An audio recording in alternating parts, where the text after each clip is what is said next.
Hello. Hi there, Mike. Oh no, I can't hear you again. Shoot. All Let's right. see. Right, hang on. You know what? Now I can. My Yeah. volume. Phew. I know, right? Um, yeah, that's a relief.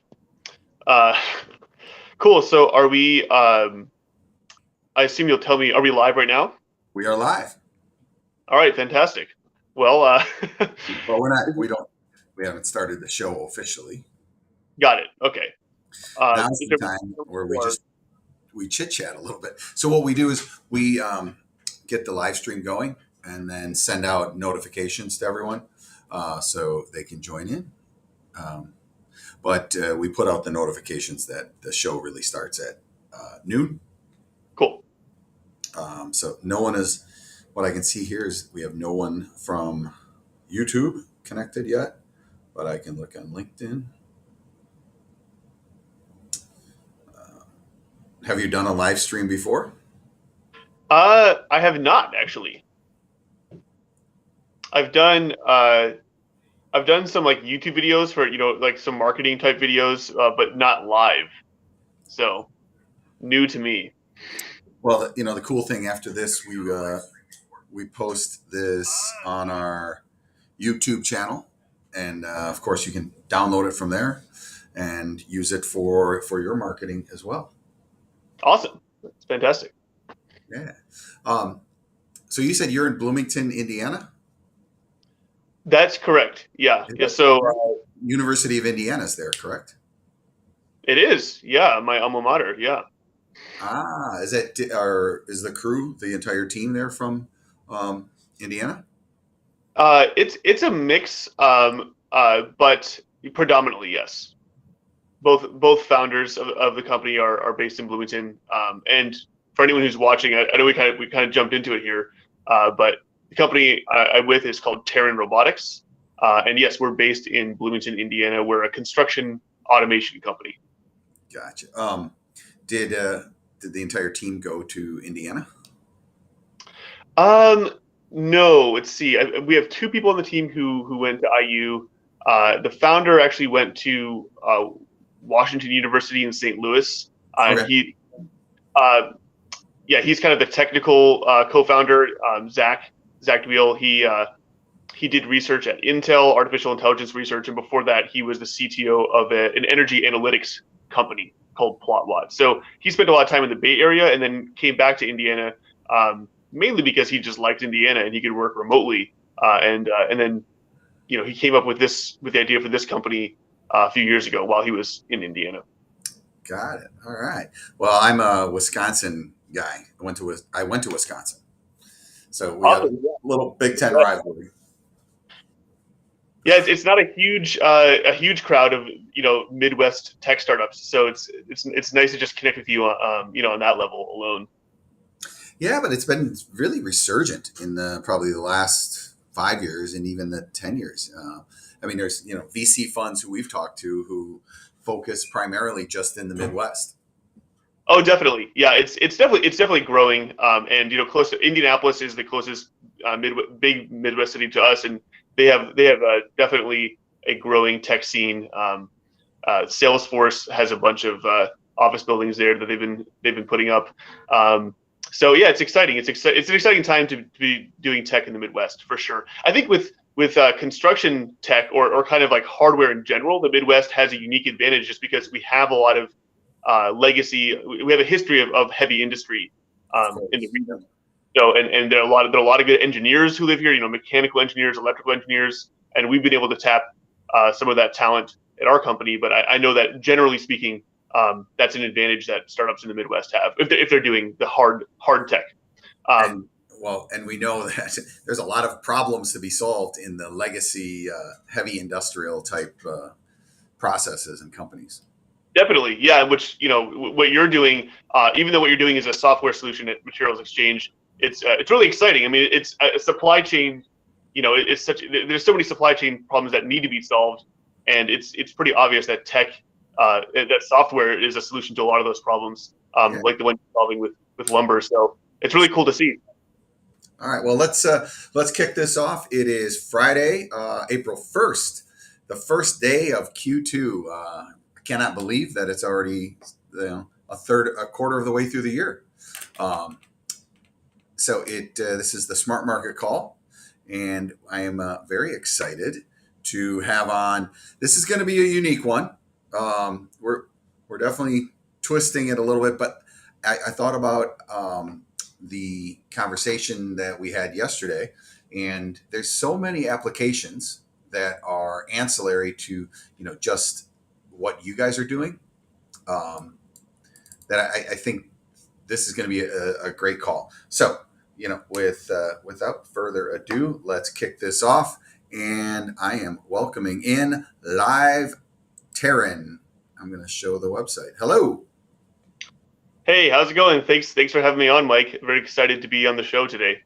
Yeah. So this is Nate O'Donnell from Live Terran, and give us the quick 2-minute deal on what Live Terran is, and then I know we're going to jump into really the nuts and bolts of your company. Yeah, and just really quickly, our website is like liveterran.com, but our company is actually Terran Robotics. So I know it doesn't say robotics under our logo there, but just for a quick FYI to people who are watching, if you go to see the screen you're looking at right now, you can go to liveterran.com, LIVETERRAN. I'm the marketing director for Terran Robotics. I do a lot of other perform a lot of other functions at the company just because we are a startup. So I've done everything from soldering the electronics on our on some of the robotics to doing our bookkeeping and everything. But that's just startup life. Of course. But yeah, that being said, what we're doing at Terran is we're developing a robotic technology for essentially 3D printing out of a material that is variously known as adobe or cob, but basically it's clay subsoil mixed with aggregate and a plant binder, usually straw. So we are trying to turn dirt into affordable, sustainable, beautiful, comfortable homes. And like I said, the way we're doing that is by leveraging the most recent advances in AI and robotics. I can get into more details there as far as how we're doing that. We are taking an innovative approach, pretty much a unique approach, actually, where we're using a heavy lift drone. So a drone that. Before we get there, right, let's go back to the thing I love about your concept is you're taking something truly ancient. I mean, when I say ancient, homes have been built out of adobe for long periods of time, long time ago. And the amazing thing is many of them are still standing. Like you can go see the ruins where there still is part of these foundations. So building out of dirt is not a bad idea. So let's just talk about that first. The actual product that you're building with, and really, why did you choose dirt? Yeah. So really the company started from the perspective of, supply chain, and really asking the question of, what can we do to help reduce the cost of home building? Because ultimately our mission is to reduce the cost of not just building walls, which is what we're starting with, but ultimately to reduce the cost of building homes, through automation, but also through automation with the optimal materials. So, like I said, we took a supply chain perspective and we said, okay, of all the materials that we could possibly build homes out of, what is the lowest cost and what has the lowest environmental impact? And that kind of exploration led us to the conclusion that, hey, this material, this adobe material, is a proven building material that is very low cost, but essentially has fallen into disuse primarily because of the labor involved. It takes literally thousands of hours picking up and placing it where it needs to be on the wall, or making bricks out of it. Either way, it's a very labor intensive process. But the reality is the raw material for a structure you build could literally come from underneath the structure or next to the structure.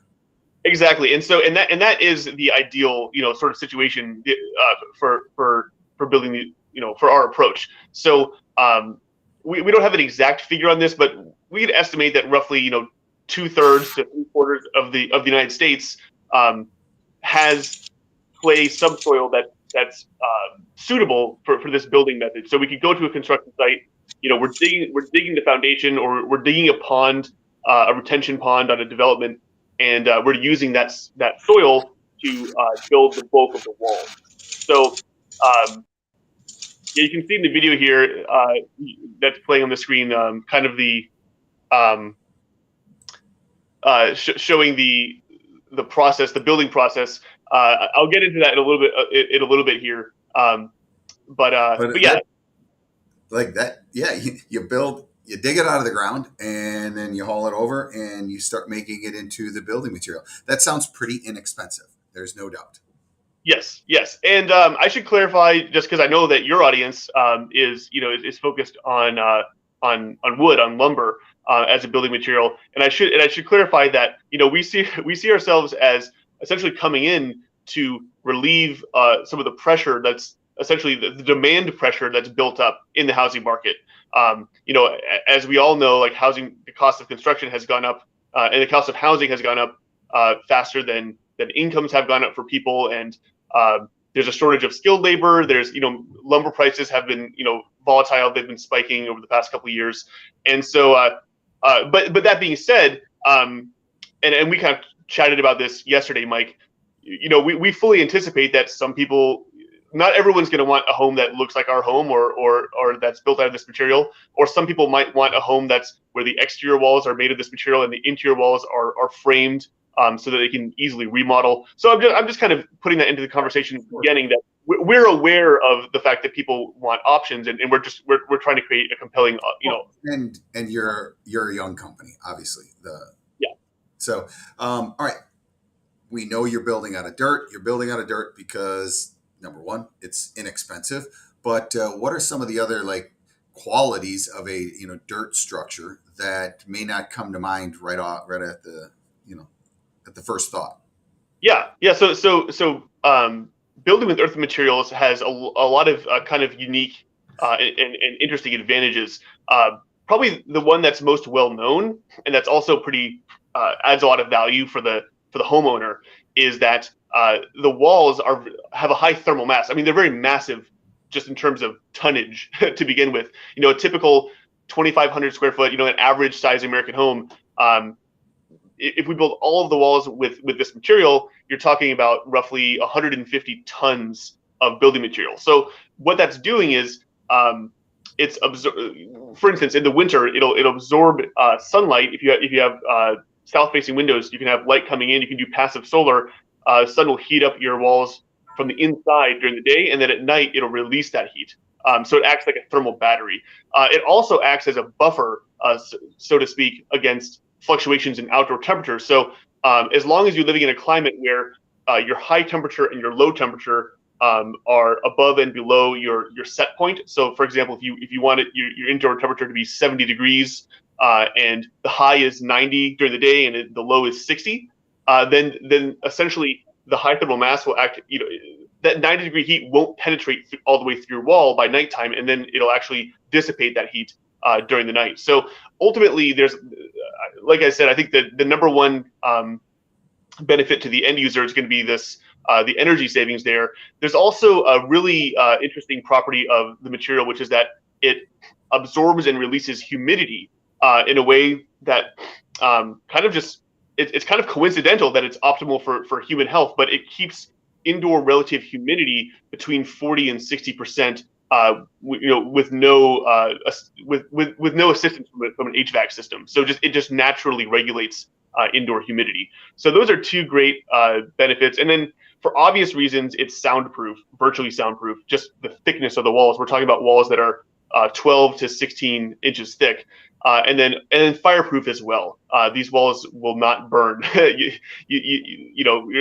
I believe they currently have a 2-hour fire rating because they just didn't go longer than 2 hours in the test. But yeah, that's the fireproofing is another benefit there. So I could go on a little bit more, but I think those are the main benefits to the. Well, let's go back to the construction method, because I think this is what's really interesting, and this brings in. All right, we've established that the The material itself has been around forever, Yeah. literally, but the technology of how to build this wall is new. So I'll click the video here. This is really pretty fascinating.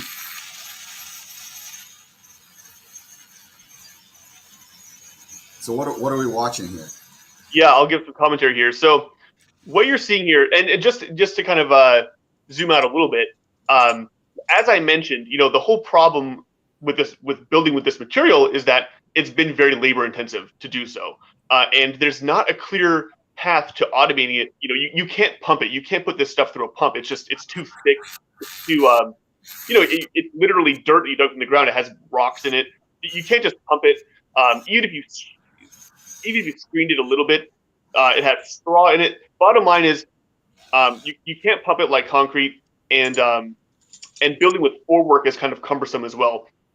So essentially, what we're doing is we're developing a technology that's using a drone to emulate the traditional technique for building by hand, which is literally, as you can see in the video, it's picking up a piece of the building material that's about a 10 or 15 pound chunk of the material, and then it's flying to where that material needs to be on the wall. It's following instructions that we're giving it, a map that we're giving it, and then it's dropping it and setting it down where it needs to be.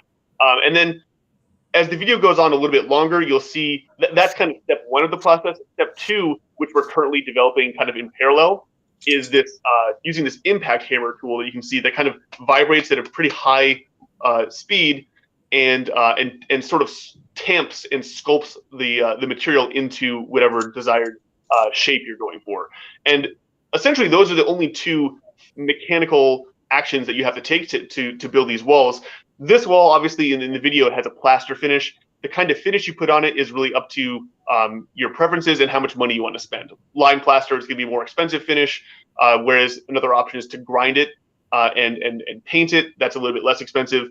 Or you can just grind it down and seal it and have a kind of the more natural look. So it's really just that comes down to how much money you're trying to save, or how nice you want it to look. But yeah, hopefully does that give a good explanation, you think, of the basic process? Oh, for sure. So you know what I saw when I watched the video here. It took me a couple times to watch it and kind of think through, but last night after we talked, I'm like, a drone on a job site is so applicable. Why does it, not only could you move Adobe, but you could move a box of nails. I'm sure we don't have nails anymore, but you could move materials on a job site using a drone, as opposed to having someone carry them up a ladder. Or, Yeah, even if these drones become strong enough, you could set roof trusses with a drone. absolutely. Or laying tile, or laying pavers for a driveway, or thing, anything of that nature. Yeah, anything. Basically, what we're developing is a general purpose solution. On the AI model and robotics side, it's sort of a general purpose solution for picking anything up and putting it down with pretty high precision. I mean, we're talking about centimeter and ultimately millimeter precision of placement. So absolutely, we're thinking about applications that are downstream a little bit. And as far as business models go, and licensing the technology, that's something that we don't have anything definite to say right now, but we're exploring ways of applying this to other building systems, and that might mean working with other companies to deploy other materials. But yes, that's definitely, you're correct. I mean, it's an obvious next step for us, and it's something that we are actively exploring. I mean, think about even in a landscape application, if two workers show up with a truck and it has 25 trees on it, the two workers could go out and potentially start preparing the site and getting the holes dug for the trees, while the drone delivers the trees to each location. And Yeah, then yeah, you have very minimal impact on on site. For if it's an existing site, you wouldn't be rolling a wheelbarrow across or a trailer across the lawn. It's the whole drone idea, I think, is really, really quite fascinating. Are there any other robots that you guys are working on for this application? we're not working on any other robots at the moment. Probably as far as engineering work that is in the pipeline for us. We are looking at potentially designing a custom custom mixer, since a concrete mixer isn't necessarily ideal for mixing this material. We might end up designing our own mixer. But in the future, like we anticipate designing other robots. We might do one. We might do a rover that's on wheels. We're pretty open minded, and really the drone is more of a means to an end. It's just for us, it was it's kind of funny saying it was the easiest option or the simplest option. It's kind of counterintuitive, but if you think about it, on this drone, we built this drone for about $25,000. It's a completely custom designed and assembled drone. If we were to build a 3D printer like you see in some of those videos online where they print concrete houses, that would be hundreds of thousands of dollars. So the drone, like I said, is really a means to an end. It's a low cost, very portable, but effective way to deploy this building material. So I know one of the questions I had asked yesterday when I looked at this, and I'm thinking about how massive and solid these walls are. What about running, conduit or plumbing and stuff like that? And of course, it can be designed right in, and you embed the plumbing or electrical conduit into the wall. Yep, it can be. So yeah, you could put conduit into the wall itself, or another kind of less radical option is to do a perimeter chase with the electrical, and then do plumbing in slab distribution for the plumbing. So just to kind of add that level of detail, currently our designs are based on using concrete slab floor, which is pretty suitable for this wall system. Yeah, totally. It makes sense. So let's talk about the progress to date. Where are you at right now with the company? So to give a little more context, in 2020 is when we really kind of got off the ground. Kind of late 2020, actually, we were awarded a small business innovation research grant from the National Science Foundation. So that was a $250,000 grant, and that funded us through the end of 2021. And then right about that time, end of 2021, we were accepted into a startup accelerator that's based in the Bay Area called On Deck. And that came with a $125,000 investment. So that's what's currently funding us. And I can't get into specifics, but we will be raising a seed fundraising round soon. And we're hoping that will kick off kind of a round of hiring to expand our team, probably move into a new location, but basically start to really speed up our development and start scaling up. So the video that you saw of the drone picking up and moving the building material, that video, we actually shot that video 2 weeks ago. So you're very up to date with where we are in our tech development. Last summer we were literally bolting that drone together and just teaching it how to fly. And I know it sounds weird to say teaching it, but everything we're doing is based on an artificial intelligence approach. So the drone has multiple cameras on it. We're not using GPS or anything like that. The drone literally is making a 3D map of its environment, and it has to figure out how to get from point A to point B. And it has to learn how to fly while holding payloads that might be 10 pounds or 15 pounds or 20 pounds. It has to learn how to immediately respond to changes in payload and changes in wind speed, and correct itself and stay on course. So when you're seeing it kind of fly across the screen there and drop, pick up a payload and then drop it, those are all things that took months to train it how to do. So a lot of work has gone into achieving that basic operation. But now that it's learned how to do that, we're kind of off to the races, because it's sort of like copy and paste. Like if you can do it once, okay, now let's do it 10 times and let's build a small wall, and 100 times a big wall. So we're taking this AI first approach, which is pretty exciting, and we're very optimistic that by expanding our team and making a next generation drone prototype, we're really going to be able to do some exciting things as far as fast. All right, so that's really what the next 6 months to a year is going to be all about: taking this from the lab to the construction site and proving it out. When can we expect to see the first Terran home built? Repeat that. When can we expect to see the first Terran home actually built on a site? So we're hoping that this summer we will build our first home in partnership. It's a little early for me to be saying this, but I can go ahead and say we're hoping to partner with our local Habitat for Humanity chapter to build an affordable, sustainable home in our hometown, which is Bloomington, Indiana. We have uh, we have several developers who are kind of we have lined up who are basically saying like once you prove out this technology, we want to do a small or medium sized development.